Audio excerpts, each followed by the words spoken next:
Hello, everybody, and welcome to another exciting episode of You Gotta Hear This. I am joined, as always, by Mike Monzetta. John, thank you so much for having me. I'm happy to be here. I am happy to have you here. Greg Urquhart.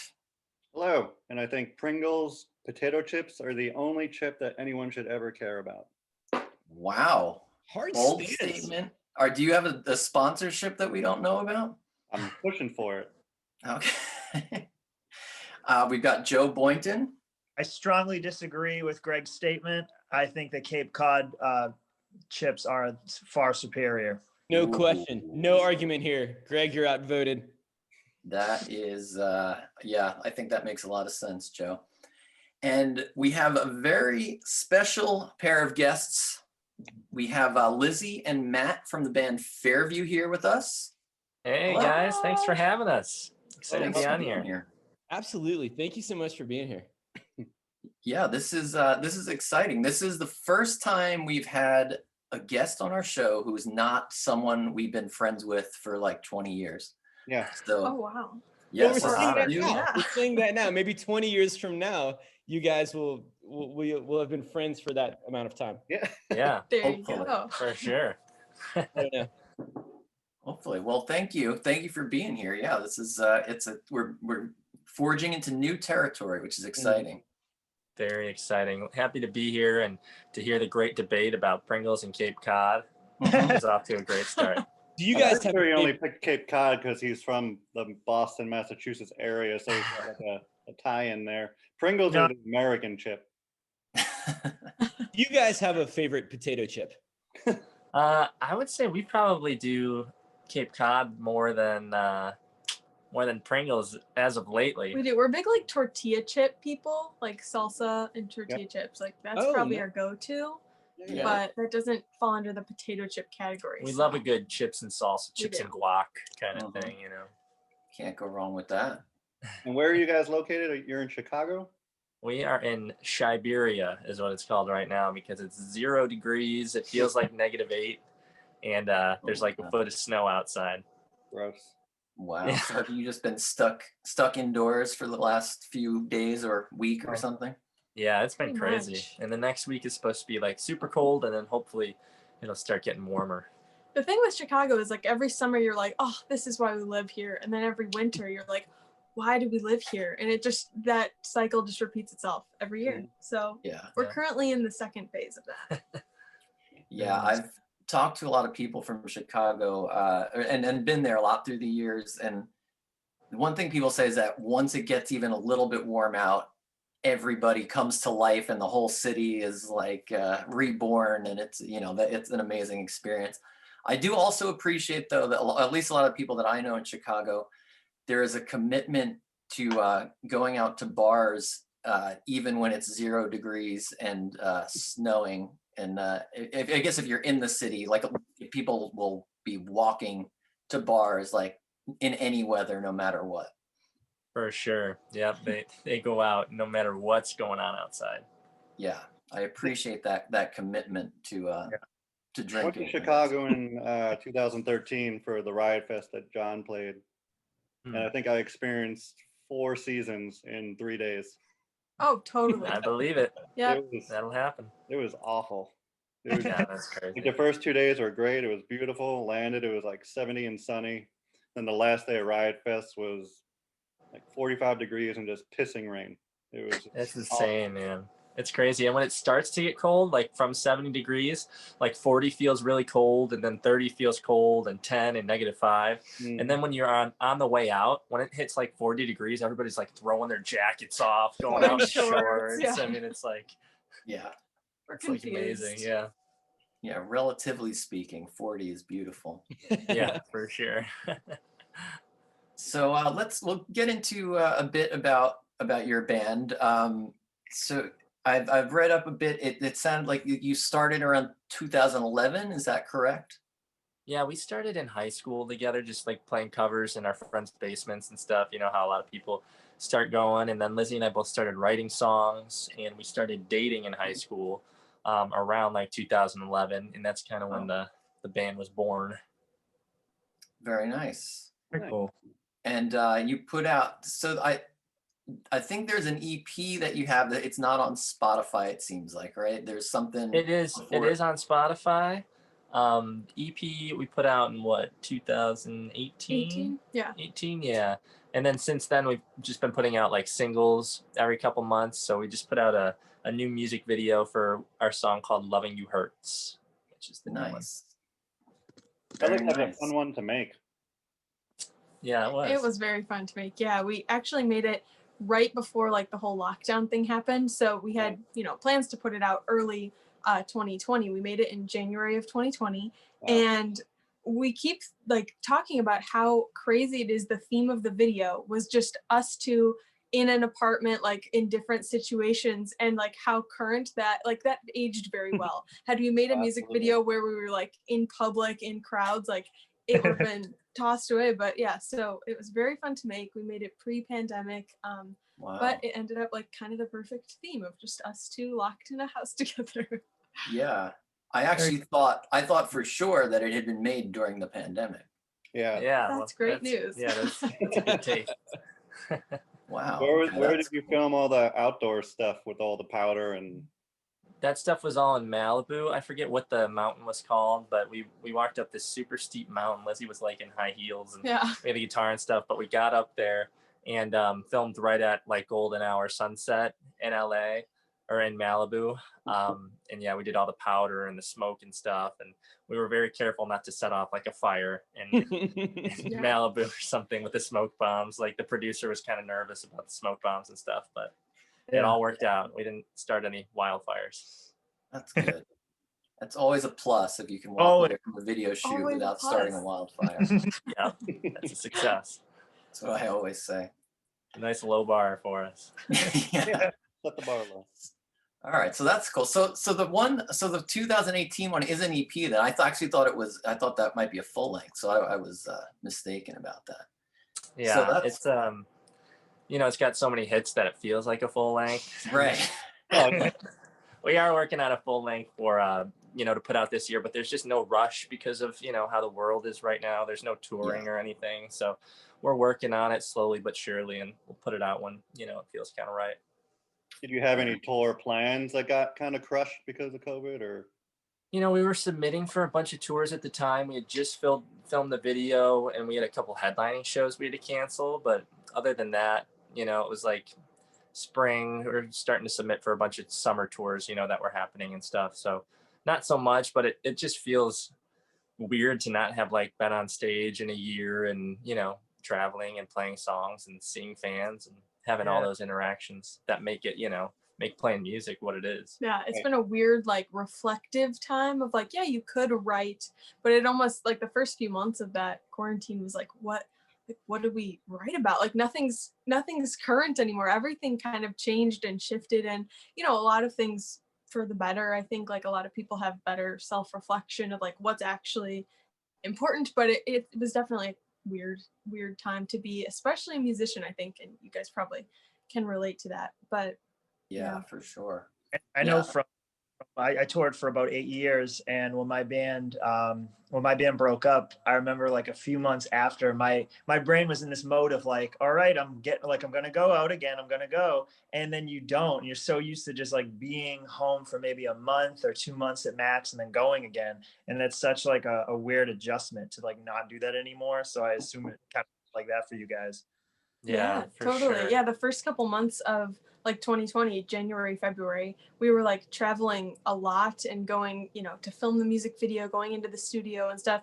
And then like it was that weird kind of first couple weeks in March where we're on the phone with our producer and we're like, we're cool, we'll just take a couple weeks off, right? Like, yeah, we're good. Okay. And then like obviously it just kept progressively getting worse. And it was weird to like have that constant cycle of like, okay, let's go to LA, let's film, let's go in the studio, and then you're just like sitting at home like, what happened to all of those plans? And yeah, it was like it's a weird sense of like not being fulfilled in that way, Yeah. I guess. But Yeah, I remember like the first few months after things were shut down, there was still that feeling of like, well, maybe in summertime we'll be back to doing some things. Right. Well, okay, well maybe fall, you know, and Yeah. maybe we'll be able to do our Christmas show that we had planned. And it just like I know. kept getting, you know, everything was, it just became gradually clear that everything was just done for the year.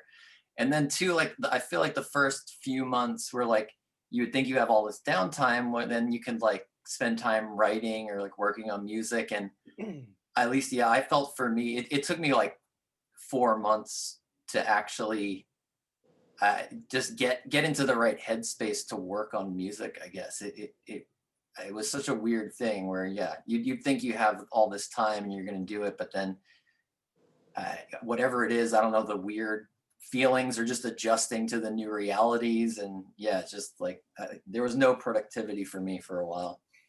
Yeah, same. And just like getting inspired, you know, it's like I'm just sitting around at home and chill. And it was nice in the summer and stuff where we can go outside, and we were like playing tennis a Right. lot and doing, you know, outdoor things. But now it's 0 degrees and you can't even do that. So we're totally like locked down right now, you know. Yeah, it's Living in rough. Massachusetts, we would my wife and I would go through times where we feel like we've watched every show or movie we could have watched. Like there's just nothing right now. Yeah. You guys are going through that as well. For sure. Yeah. Yeah. Excited for the Super Bowl today. Give us something Yep. cool, the weekend halftime show and all that Yeah, that's stuff. gonna be great. Guys, do you guys have any picks? Who do you think is going to win Super Bowl? I'm a big Tom Brady fan, so I'm Kinda going with polarizing. Bucks. I I kinda know. am too. Some I'm people with you. don't like him. No, Huh? I'm with you. I'm with you. Yeah, all right, man, cool. I mean, I love Mahomes too, and I love the Chiefs, but I got to go with Brady tonight. Nice. Oh man. To support John, I'm going with the Chiefs, even though they beat the Bills last week or 2 weeks ago. I My appreciate that. my fiance and I are Bills fans, mainly her, but Uh, it was a tough that one. was I'll that was a keep rough it in week. the, Yeah, I'll keep it in the podcast family and root for the Chiefs. there you go. Very nice. I've got my shirt on, my special Kansas City shirt just for There today. you go. Special Kansas City shirt. There it is. It's my lucky shirt. I think this is why they've done so well this year, is because I have the shirt. Pretty That's sure. obviously why. Yeah, definitely. All right, so let's get into our topic. So we did this week. We're doing favorite musical duos, and you know, we felt that would be appropriate since we have a musical duo on our show. And we'll let you go first. Tell us what your pick is. Cool. Yeah, I love this topic. Thank you guys for doing this one. Yeah, it's awesome. With us. We always get compared to Sonny and Cher, like when we're playing, and somebody who's a fan of them will be like, "Yeah, you guys are just like Sonny and Cher."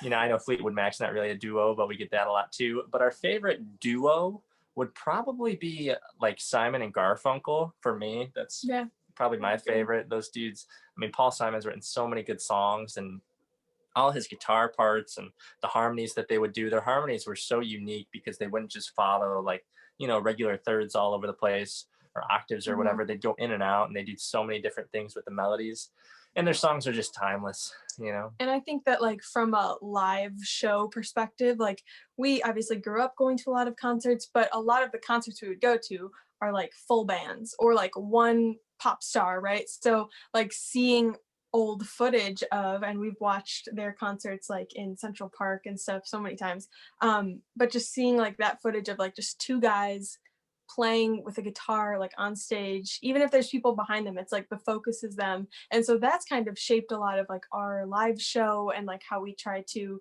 just engage an audience and stuff like that. So I think that yeah, those guys are probably our favorite duo. Very nice. Yeah, those are good ones.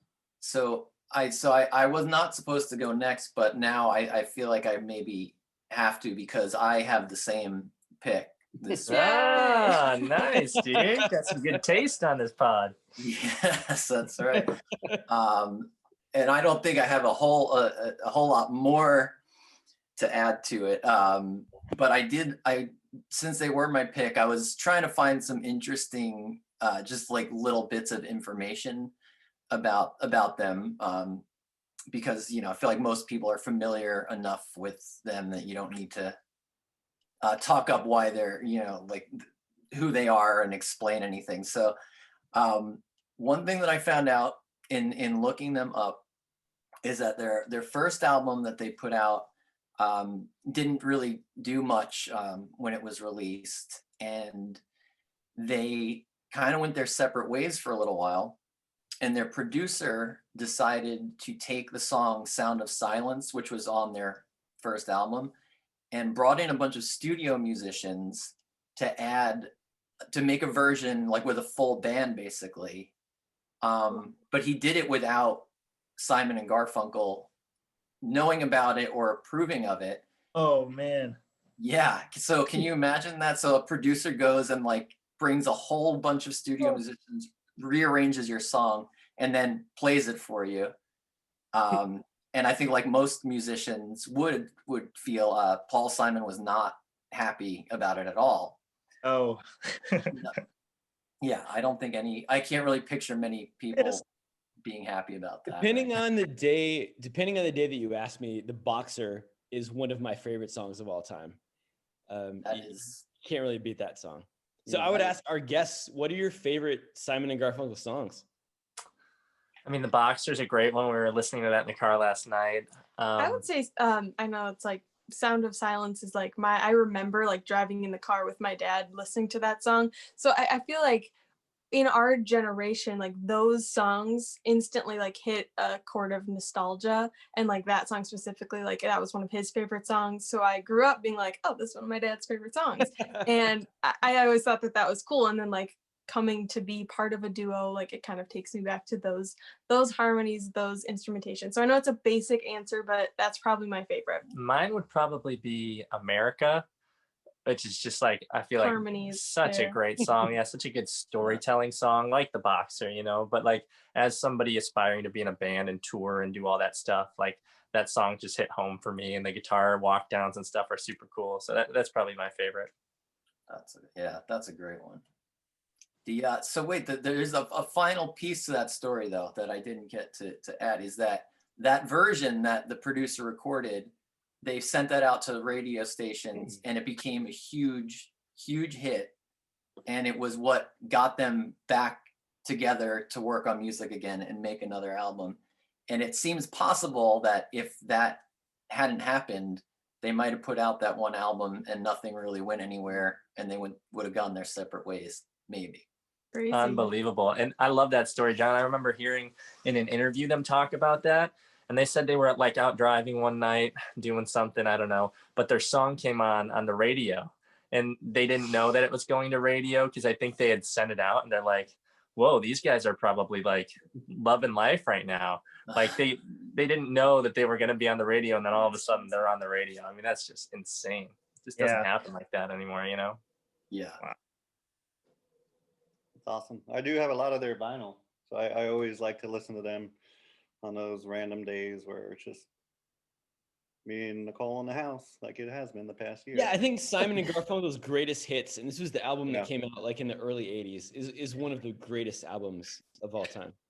Yeah, it's tough to beat. Yeah, unreal. One last little tidbit, which was this, from what I've read, maybe a little bit disputed between Simon and Garfunkel, but Paul Simon wrote Bridge Over Troubled Water, and his immediate idea was that Garfunkel would be the one who sang it. And he said when he played it for him that Garfunkel was sort of not very into it, and kind of suggested that maybe Paul Simon should just sing it himself. But it's rough. That's cool. Yeah, that's rough. Yeah, so Paul was really mad about that and like has told that story in interviews. But then I read another interview where Art Garfunkel said that he loved the song and he was very thankful that Paul Simon was suggesting he sing it, but he felt like, well, this is your song and it's really great, so maybe you should just sing it. It's like he felt like he was being kind of like graceful and giving Paul the chance to sing it himself. And then Paul Simon took it as a rejection. Oh, wow. So, yeah. It's interesting. How do you not like that song on the first listen? That song's so good. Yeah, I mean, that's I could see if I was in Paul Simon's shoes playing that song for someone, if they did anything other than just like flip out and say like, oh my God, this is amazing, I would feel like kind of let down, I think.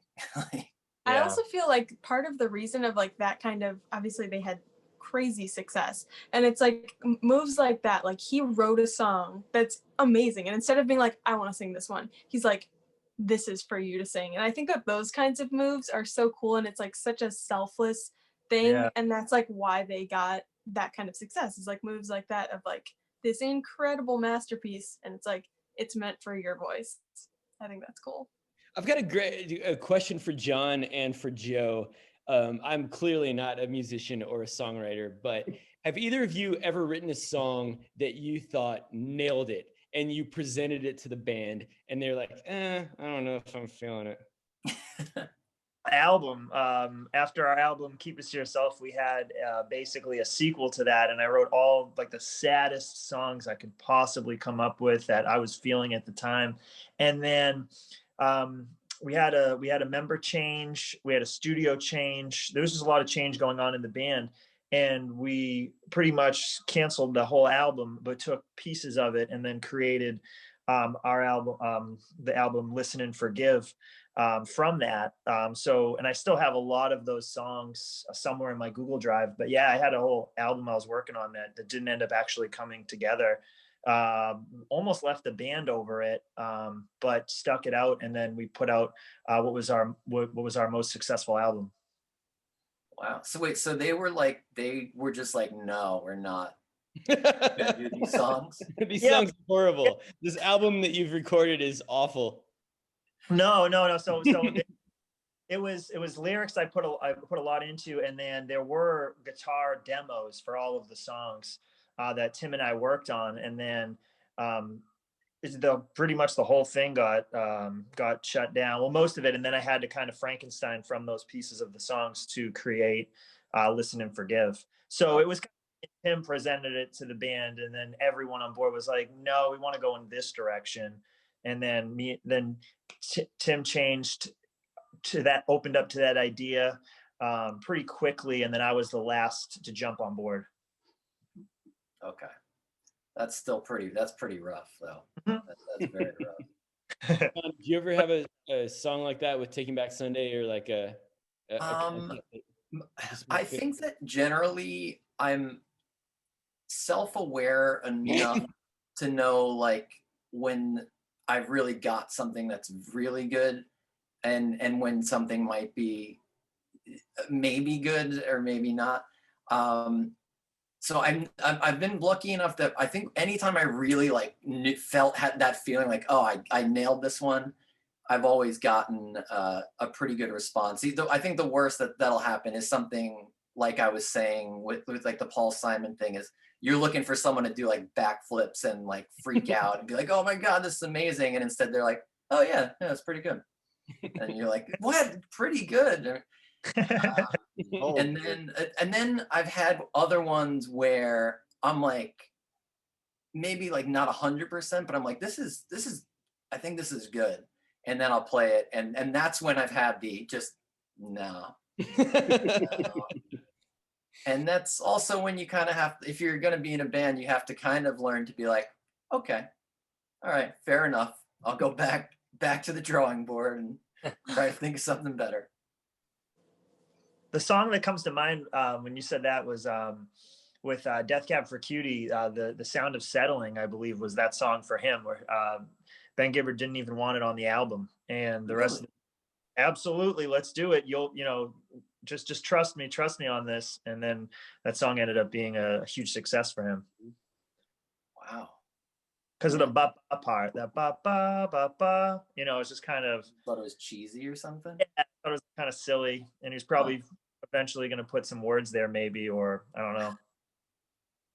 Oh man, how about that? Yeah, that seems like, maybe it's in hindsight, but that seems like such an obviously great, catchy song. Like, why would you even question it? All right. Sweet. Well, We just knocked out two, so that's cool. All right. That was the There we go. second time there's been the same pick. I know. Ever. This is starting we'll to be a trend. Crazy. It's going to be a habit. So I guess I'll go. Yeah. Mike Baby believes he knows my pick. And then he usually does think he does, but it's usually wrong. But I think this week he might be the closest. This this duo started in 1993, and they come from Paris, France. What? And in those, so 93, that makes it, they're about 20 something years old. Almost, yeah, they're up there. They're old. They've only released 4 albums, and they've only toured twice. So this group is Daft Punk. Oh wow, Ah, that's Very not who I cool. thought you were gonna pick. Uh, I was going White Stripes all the way. White know. Stripes all the way. I know. Cracking out. I didn't thought- want to pigeonhole myself and pick them again, so I went with Daft Punk. But yeah, their 4 albums were 97. They had Homework. 2001, they had Discovery, which is amazing. Humans After All, 2005, and then 2010 was Random Access Memories. Their only tours are 97 and 2006. They didn't even tour off the last album they put out, which is dang. crazy. They did. I mean, they've done like festival shows and like Glastonbury and all that crap. But yeah, I think they're just great, and them and like my favorite band LCD Sound System, like they help. Like I think LCD was pretty much influenced by them a good bit. They sing about them a lot. There's Daft Punk is playing at my house. That's one of their big jams. Their gimmick is incredible. The space helmets, no one knows what they look like. I mean, you could Google it and find out, but No, that's awesome. Yeah. it's just these 2 Frenchmen. I can't even pronounce their names if I tried. They actually performed at the Grammys in 2014 with Pharrell for Get Lucky. And they had Niles Rodgers from Chic, and Stevie Wonder also was playing.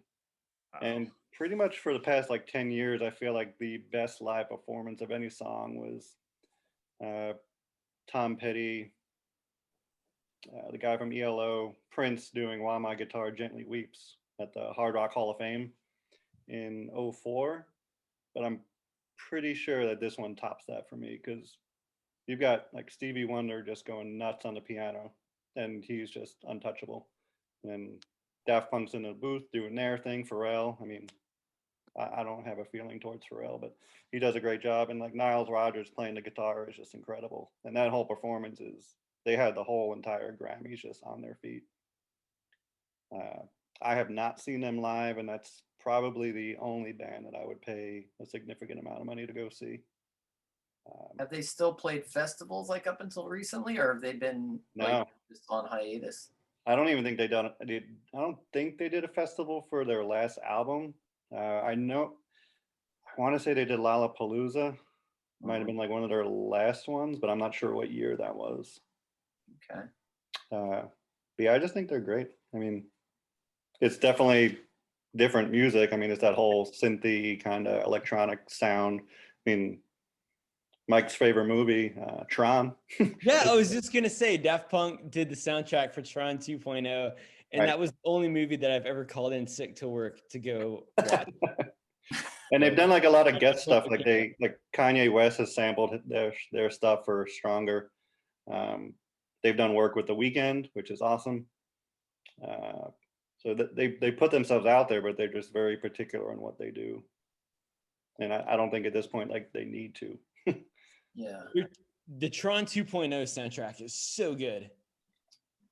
Why did you call in sick for work to see it? Did you I think just it want to came get out out of a work? Or- Wednesday. I think it came out on a Wednesday. And I was a Oh. big Tron guy when I was a kid. I know this is gonna be hard to believe, but I was a big nerd when I was a kid. I know that. No, I know. stop it. I know that's crazy. But I was really big into Tron when I was a kid. So when the sequel came out, when I was a very successful advertising copywriter in 2010, I decided to call into work so I could go see the film. Yeah, I just looked it up. The last Daft Punk show was in Sydney, Australia in 2007. Oh my gosh. Oh wow. So they only play at the Grammys now. Yeah, it's crazy. I remember, and I watched the Grammys that night just because of that, and I was just blown away. Like the hype for it was just. I think I remember that performance. Yeah. Yeah, and I remember them. Didn't they win Album of the Year They did. in 2010? Yeah, that was a big big win. And I remember they go on stage with their helmets on and everything and accepted I mean, it's crazy. It's cool That's cool. what they do. Yeah, It's a good pick. they're innovators, to say the least. They've definitely influenced a ton of people. And to be that, be able to go wherever you want and like just get coffee, go to a restaurant. Like no one, they probably barely ever get stopped like anywhere, which is pretty crazy. Yeah. And Yeah, now I wonder if they ever want to feel it. They just like go to Starbucks with the helmet on. Yeah. And now it's great because everyone has to wear masks anyway, so it's like, fuck it. Yep. True. You think they're just walking around Paris in their helmets nowadays? And the other cool thing is, like, I'm not discrediting like people that do like DJs and synth type performances, but it's like they could just be like, hey, do you want to do this tonight? Nah, hey, go call Brian. He'll put the mask on, just move his hands around. I Yeah. never thought of that. It's like Marshmallow now. Yeah. Yeah. Yep. yeah.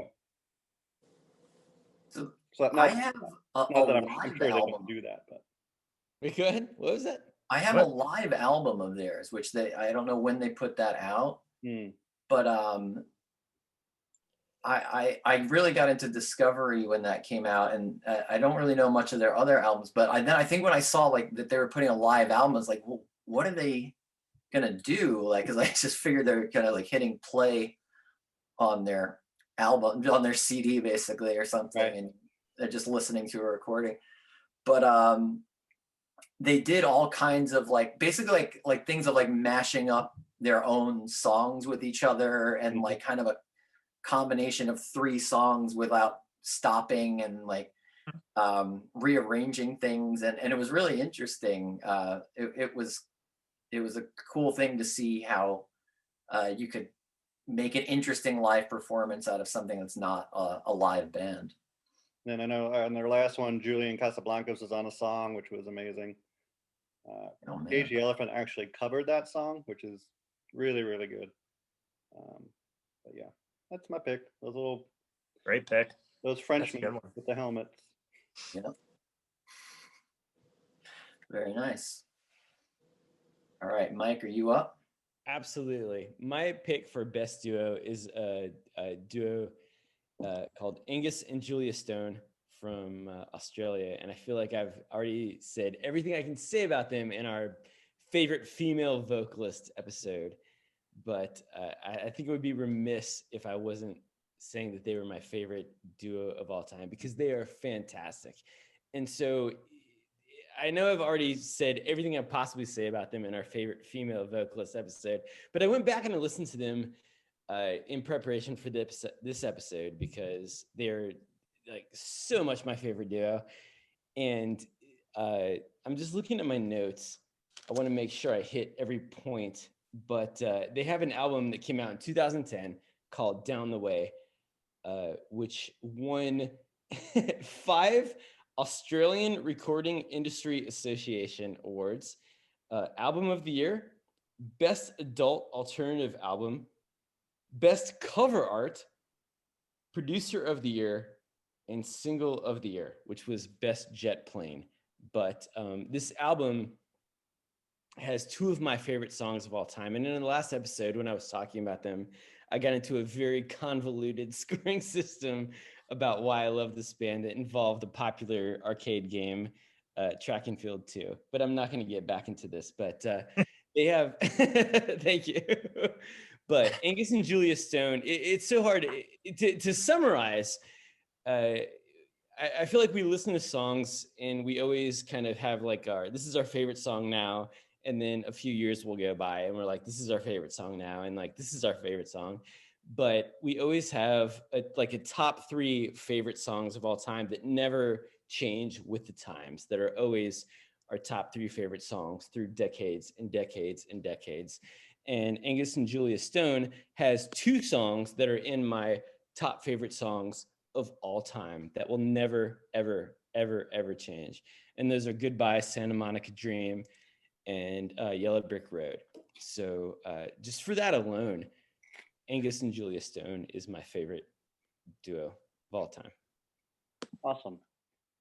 So I don't know if we talked on this last time, but how did you end up hearing about them? Because they somehow like were completely off my radar until you played them for me. I never even heard the name. Sure. I'm a big PlayStation guy, and I was playing a video game called Life is Strange, and Angus and Julia Stone has a song on the video game Life is Strange, Huh. which is Santa Monica Dream. And so that's what introduced me to that band. So this is the second time, at least in this podcast, that your video game playing and music listening I know. have converged, and you've discovered something you're really into because of that. Absolutely. Absolutely. How about that? Very nice. But I don't know. Is anybody familiar with that band at all? I know our friends Seamus and Chelsea are. Are you guys? I know. They sing Big Jet Plane. Yeah. There you go. Love that song. Nice. Thank We you. actually just listened to it like yesterday in the car. Thank you. I feel like it's so obscure, and I'm always, every time I'm talking to my friends, I feel like I'm always reaching. Like, you got to hear this band. You got to hear this band. But you guys are familiar with them. Yep. We keep up to date on duos, I guess. Fantastic. Just kidding. But yeah, no, we really like them. Yeah, it's a great Great song. harmonies, great, songwriting. All See, right. there you go. And that's all I've got. Like, I feel like my pick was very obscure. Like, there's not going to be any fun stories, or like nobody has any Angus and Julia Stone related high school stories. Anecdotes. Yeah, exactly. You know what? Actually, we do have a high school story. That Oh, song wait, was in a really? movie. We saw a movie. I think it was like Edge of 17 or something like that. We saw it in the theaters, and we both looked at each other during that song. When that song was playing, we were like, "What song is this?" And then, like, No after way. the movie in the car, we looked it up, and we were like, "Oh, this is a great song." So, high school story. Right, there we go. Thank you for saving me. I was You're tanking welcome. fast. I was tanking fast. So thank you so much for saving me on that one. Awesome. Good pick. Very nice. All right, Joe, Cool. save me from this misery here. So when we decided on the episode duo, the first thing that came to mind was like superhero duos for some reason, and kind of that overall feel. So you got Ant-Man and Wasp, you got Captain America and Iron Man, you got Batman and Robin. My pick is Mos Def and Talib Kweli, Black Star. They formed in 1997. They're still active. They're from Brooklyn, New York. Mos Def under the name Yazin Bey now, and their album came out 22 years ago. So it came out when I was about 12 years old. So I didn't hear it when it first came out, but I remember hearing it for the first time in high school, and it became one of those CDs that would end up in my CD player driving to high school quite a bit. Came out September 29th, 1998. It was the fifth release on Ruckus Records. The album's called Mos Def and Talib Kweli are Black Star. So it even sounds like a comic book title. Like even the album art, it's very comic book related. A few of the producers on the album, Sean J. Period from North Carolina. He worked on Nas and Big Daddy Kane. Another producer is 88 Keys, who produced Kid Cudi and Macy Gray. And then Dub Beat Miners, who produced Eminem and De La Soul. Black Star is named after the Black Star Line, which was a shipping company founded by Marcus Garvey, the Jamaican political activist, publisher, journalist, entrepreneur. This album takes you on a journey. The lyrics are extremely intelligent, political, life-changing. The beats are feel good. A lot of universal themes, very personal lyrics, and it really paints a picture of New York City at the time. I really like them together as a duo because they have such different styles, and what they do is they'll weave in and out of each other's sentences, and it gives me the same feeling I get from an incredible guitar solo. So that's like one of the best parts of this album. Let's see what else I have. You get lost. There's so many incredible moments on each song. You kind of get lost, and it's almost like over like so much like stimulus of just great music and great lines, great themes, that it's a lot to take in. As far as a hip hop album goes, it's definitely one of my favorites of all time. I also discovered a female rapper named Jane Doe on this record, who reminds me of a female Big L and like early Eminem, which is amazing. I completely overlooked her until I listened to this record this week. But yeah, a lot of references to superheroes again. People were tussling, arguing, bustling, gangsters of Gotham, hardcore hustling. I'm wrestling with words and ideas. Another superhero reference they have is stay alive, you play or die, no options, no Batman and Robin. Can't tell between the cops and the robbers. And then the last superhero reference on it is way out like Bruce Wayne's mansion, move like a phantom. You'll talk about me to your grandsons. Just really cool. Like it really gives you this duo feel throughout the record. And just because lyrics are such an important part for me for music, I find myself reading lyrics just as much as I listen to music itself. So I always kind of gravitate towards these records and these artists that the lyrics speak to me the most. I feel like on this podcast, some of the greatest lines on the record, and that's it, because I know I want to keep it pretty short. Mos Def goes, I can't take it. I can feel the city breathing, chest heaving against the flesh of the evening. Some of my favorite lyrics of all time. Last line of that part is sigh before we die, like the last train leaving. It's very just big emotions, big feel. Kind of, I remember where I was when I first heard these lyrics. It gives me the same feeling when I watch movies like Stand By Me or Shawshank Redemption. Like you got to this level lyrically that's perfect. And that's why I'm wearing a Bane shirt, because that band did that with blood. Same thing, like you got to this peak of lyricism that's untouchable in my opinion. But yeah, let me see. I want to just go over one other line on this just because of how much I love the lyrics so much. Let's see. Still sipping wishing well water imported from Pluto, 360 milliliters for all our believers in miles or kilometers. Most cats can't precede us in the jungle with the leaders. We're the lions, you're the cheetahs. Like, game over. Like, drop the mic. And Mos Def has a lyric. I don't believe it's on this album, but he goes, I start to think and then I sink into the paper like I was ink. I get trapped in between the lines and I escape when I finish the rhyme.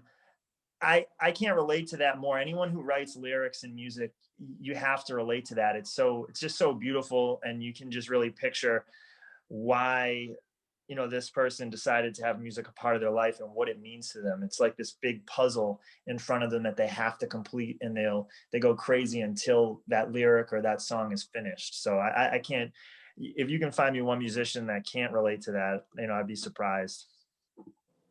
That's my pick. Black Star, Mos Def and Sully. I love Mos Def. He's definitely unique. Mm-hmm. He's great. He's also a big actor too. So he was in Dexter. Yep. Which is pretty cool. He was in Hitchhiker's Guide to the Galaxy. That's the first thing I think of with his acting. Yeah. Just for me, I don't know why. I've been familiar with Black Star, just like heard about them for a long time. I don't know that I've heard their music or not. Do they have like a big song or like a hit song that like I would know or someone might know without necessarily knowing them? No, I feel like it was definitely a successful album, but I don't believe it was. I believe it got mainstream. Yeah, I don't think it really broke out, but definitely deserved to. But they've both had extremely successful solo careers since. I definitely think this helped propel them where they needed to go, and I think they would have. I think they would have got where they needed to go without this album, but I definitely think it helped tremendously. But no, the whole album front to back is just it's all bangers the whole time. Like it's insane. Not one song that you could replace or one song that didn't need to be there. All of it's like perfectly lined up. Yeah, man. I'm gonna check that out. All right. It's been 22 years. All I want is them to do one more record. But geez, that's why I pick them. Like sometimes when you bring things up or talk about them, then they happen. Like and you're like, oh man. And I think that's why I picked them as well. I just want one more record so bad. I'm sure Mos Def's watching this, so he's gonna call and be like, "Hey." Sure, big fan of the show. Yeah. Big fan of this show. Maybe they are. Maybe they're Yeah, big fans of who the show. Have you been reading The Secret? Is that what's going on? Is that you trying to manifest your Yeah, it's on my vision board. It's on my vision board. Get into existence. You could be Alright. like Wanda in WandaVision and make up your own world where they make another album. Yeah, let me get right on that. Absolutely. very nice. Well, we got we have a nice array of different types of duos in this episode. I like that. Yeah, that's cool. I like it. We might have to do a playlist on this one. I kind of slacked off on the playlists for the last couple, but I think this might be a good one to get a playlist. Yeah, that'll be fun. Love that idea. Yeah, Cool. very nice. Well, Fairview, thank you for being here. Is there anything do you want to tell people where to find you on the internet, where to find the new music video, any of that stuff? Sure, yeah, for sure. Thanks again for having us. Mhm. You can follow us on Instagram. It's at Fairview Official on Instagram, and then the video is on YouTube, and it's called "Loving You Hurts" by us, Fairview. Now, me and Mike were talking about the video, and I like the video. It's fun. I listened to it about 5 times. Is the ending of the song like? Is it not happy? Because I feel like it's a sad story at the end. I feel like it's somewhere. Yeah, it's kind of a sad song. So we I don't wanted know to pair. Oh, sorry. I don't know if the couple works out. Does the couple work out in the It's kind of undecided, you know. It's weird for us because we're in a pretty solid relationship. Then to write like from that perspective, but you know, sometimes when you write about your own life so much, you kind of want to get out and write about something else, and you know, so that's kind of a open-ended ending to the song. You know, one of the big lyrics of the song is, "I'm not sure if it's worth it," and that's Yeah, kind of, you know, for the listener to decide if it's worth it or not. Yeah. But then, like, Another weird it was thing such is like we put this song out like last year, and then to have like the pandemic be like a lot of people quarantining together, finding out more struggles and like those kinds of things. So I feel like people can relate to it, and you know, it's kind of like Matt said, it's open-ended. They don't break up, they don't stay together. Who knows? Who knows? It's really awesome. I think the whole point of this podcast is it started out of us four having a group text recommending music that we like to each other. And it was so great to have your song come up. I love it. I've listened to it like a million times and I have it stuck in my head. And I love Thank you. Thanks so much, man. Maybe we need to get it in a sweet video game or something. it. I don't know, but I think it's fantastic. Thank you, dude. Appreciate it. Thank you guys for checking it out and listening and having us on to talk about it. Yeah, awesome. Yeah, thank you for being here. This is great.